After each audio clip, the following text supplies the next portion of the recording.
ফয়সাল মসজিদ পাকিস্তানের রাজধানী ইসলামাবাদের অন্যতম প্রতীকী স্থাপনা এবং বিশ্বের বৃহত্তম মসজিদগুলোর একটি। এটি শুধু ধর্মীয় স্থান নয়, বরং পাকিস্তানের সাংস্কৃতিক ঐতিহ্য ও আধুনিক স্থাপত্যকলার এক অসাধারণ নিদর্শন। ইসলামাবাদের মারগাল্লা পাহাড়ের পাদদেশে অবস্থিত এই মসজিদটি। এটির নির্মাণ কাজ শুরু হয় 1976 সালে।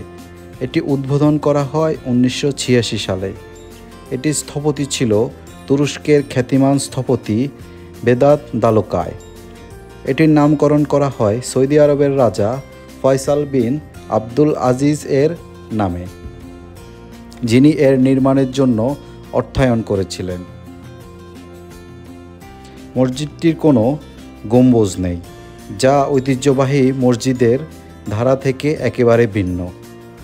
এটি দেখতে অনেকটা বেদুইন তাঁবু বা মরুভূমির তাঁবুর মতো, যা ইসলামী ঐতিহ্যের প্রতীক। চারপাশে 4টি বিশাল মিনার রয়েছে। প্রতিটি মিনারের উচ্চতা প্রায় 90 মিটার। প্রধান নামাজ গড়ে একসাথে প্রায় 10,000 মানুষ নামাজ আদায় করতে পারে।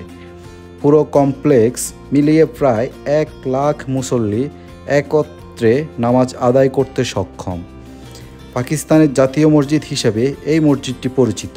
এর মনোমুগ্ধকর স্থাপত্য ও প্রাকৃতিক সৌন্দর্যের জন্য দেশি বিদেশি পর্যটকদের কাছে বিশেষ আকর্ষণীয়। ইসলামাবাদের পরিচিতি ও মানচিত্রে এটি একটি ল্যান্ডমার্ক।